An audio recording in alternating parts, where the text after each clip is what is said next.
நாம இந்த உலகத்துல என்ன செய்யறோம், எங்க போயிட்டு இருக்கோம்? தினமும் காலையில எழும்புறோம். அந்த நாள் நம்மளை வரவேற்குது. ஏன் எதுக்கு என்ற எந்த கேள்விகளும் இல்லாம அப்படியே நம்ம தொடர்ச்சியா போயிட்டு இருக்கோம். உன்னால எவ்வளவு முடியுமோ அவ்வளவு சம்பாதிச்சுக்க. சோர்ந்து போயிடாத, களைச்சு போயிடாத. டிவியில எதையெல்லாம் பாக்குறியோ அதெல்லாம் அப்படியே செய். தலைமுடியில இருந்து ஆடை அலங்காரம் வரைக்கும் எல்லாத்தையும். ரொம்ப யோசிக்காத. உனக்கு என்னெல்லாம் தோணுதோ அதை அப்படியே செய். உனக்கு குழப்பமா இருக்கா, தண்ணி அடி. உனக்கு விருப்பமானதை கேட்கணுமா, ரேடியோவை ஆன் பண்ணு. போதை, ஆபாசம், குத்தாட்டம், விபச்சாரம் இதெல்லாம் தான் நீ வாழ்க்கைன்னு நினைச்சிட்டு இருக்க. ஆனா நியாயமான சில விஷயங்கள் எனக்கு தெரிஞ்சே ஆகணும். வளர்ந்து பெரிய மனுஷன் ஆகிறது தவிர இந்த வாழ்க்கை சுழற்சியில வேற ஏதாவது இருக்கா? வாழ்ற வரைக்கும் வாழ்ந்துட்டு நமக்கு பிடிச்சவங்களை நம்ம வீட்டை பிரிஞ்சு போறதுதான் வாழ்க்கையா? உன்னோட எல்லா சொத்தையும் உனக்கு பின்னாடி இன்னொருத்த அனுபவிக்கிறான். இந்த தொடர் முடியறதுக்கு முன்னாடி எனக்கு ஒரு விஷயம் கண்டிப்பா தெரிஞ்சே ஆகணும். ஏன்னா என்னோட மனசை ஏமாற்றி ஏமாற்றி என்னால வாழ்றதுக்கு நான் விரும்பவே இல்லை. இதை தவிர இன்னொரு வாய்ப்பெடுக்கவும் நான் விரும்பல. இதெல்லாம் வாழ்க்கையோட சாதாரணமான கேள்விகள். இதற்கான விடையை தேடி தேடி நான் அலையிறேன்.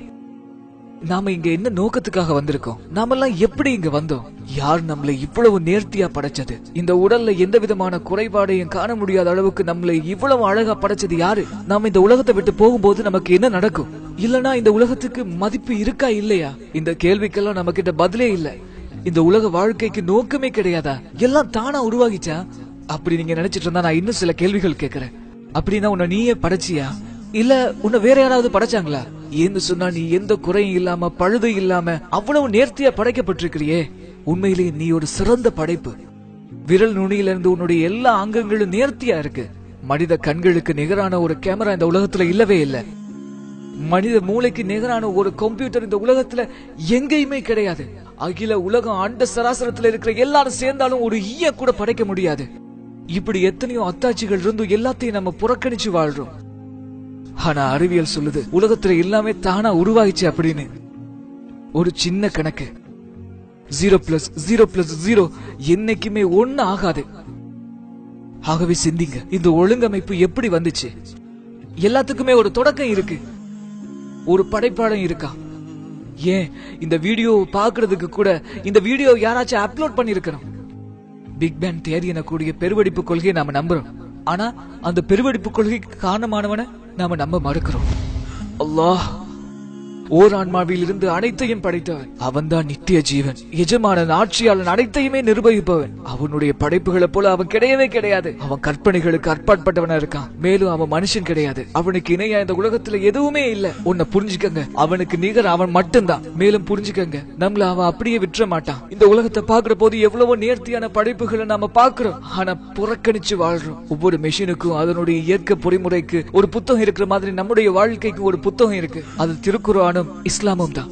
இது மட்டும்தான் சரியான தேர்வு. இங்க பாருங்க, லாஜிக்கா சொல்லணும்னு சொன்னா இறைவன் என்பவன் ஒரே ஒருத்தன் தான். இதுதான் இறைவனோட இலக்கணமா இருக்கும். எந்த விதமான முரண்பாடுமே இல்லாம ஒரு மறை. அறிவியலும் வரலாற்று ஆவணங்களும் மனித கருவை பற்றிய முழுமையான விவரங்களும் அடங்கிய ஒரு மறை. மனிதனை ஒரே ஒரு துளி இந்திரியத்துல இருந்து படைச்சதா அல்லாஹ் சொல்றான். நம்மளாம் ஏன் சிந்திக்காம இருக்கிறோம்? நமக்கெல்லாம் ஏன் இந்த சிந்தனை வரவே இல்லை? நம்மளாம் தானா உருவாகிறோம்னு சொல்லி நினைச்சிட்டு இருக்கோமா? உங்களை எல்லாம் ஒட்டி கொள்ளக்கூடிய அட்டை பூச்சியினுடைய உருவத்தை போல படைச்சோன்னு அல்லாஹ் சொல்றான். இதை சிந்திச்சு பார்க்கிறவங்க அதை ஏத்துக்கிறாங்க உண்மைன்னு சொல்லி இன்றைய விஞ்ஞான உலகம் அதை நம்புது.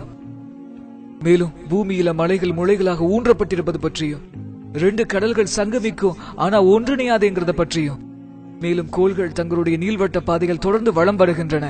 இரவு பகல் மாறி மாறி வருகிறது. விரிவடையும் பிரபஞ்சம், அதுல தோன்றக்கூடிய எல்லா உயிரினங்களும் நீரிலிருந்து படைக்கப்பட்டது.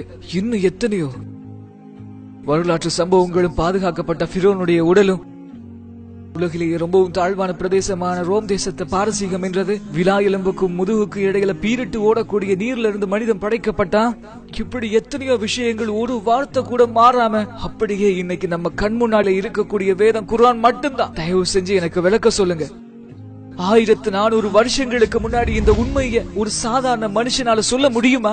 அதுவும் எழுத படிக்க தெரியாத ஒரு மனிதரால எப்படி இந்த விஷயங்களை எல்லாம் சொல்ல முடியும்? இறைவனுடைய வானவர் சொன்னதை அவர் அப்படியே மனிதர்களுக்கு சொன்னார். இதுதான் உண்மை. இதுக்கு பின்னாடி நீங்க ஈமான் கொள்ளல, நம்பிக்கை கொள்ளல அப்படின்னு சொன்னா நீங்க இந்த குர்ஆன்ல இருக்கிற மாதிரி ஒரே ஒரு வசனத்தை கொண்டு வாங்க அப்படின்னு சொல்லி இன்னைக்கு வரைக்கும் குர்ஆன் நமக்கு சவால் விட்டுக்கிட்டே இருக்கு.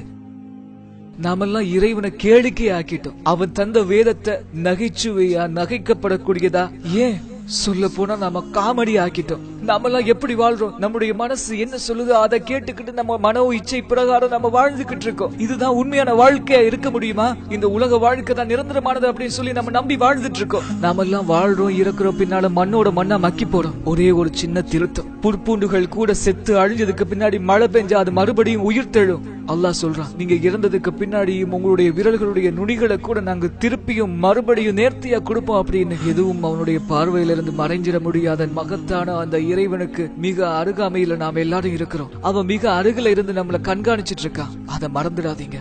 மேலும் இதையே நீங்க மறந்துடாதீங்க, நம்முடைய சொத்து, செல்வம், ஆரோக்கியம், குழந்தைகள் எல்லாவற்றை கொண்டும் நாம சோதிக்கப்படுவோம். எல்லாம் நமக்கு வசப்படுத்தி தரப்பட்டிருக்கிறதையும் நீங்க நினைச்சு பாருங்க. நம்முடைய செயல்களுடைய ஏடுகள் நாளைக்கு நாம மறைஞ்சதுக்கு அப்புறம் நம்முடைய கைகள்ல கொடுக்கப்படும் அப்படிங்கறத மறந்துடாதீங்க.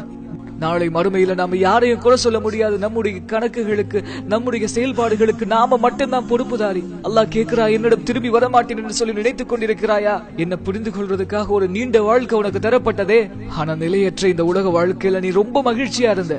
ஆகவே வாசி வாசி, உண்மையை சொல்ற குர்ஆன ஒரு தடவையாச்சும் முழுமையா வாசி வாசி. நம்பிக்கை கொண்டவங்களுக்கு அதுதான் நற்செய்தி. நிராகரித்தால் வாசி. உண்மையை சொல்ற குர்ஆன ஒரு தடவையாச்சும் முழுமையா வாசி வாசி.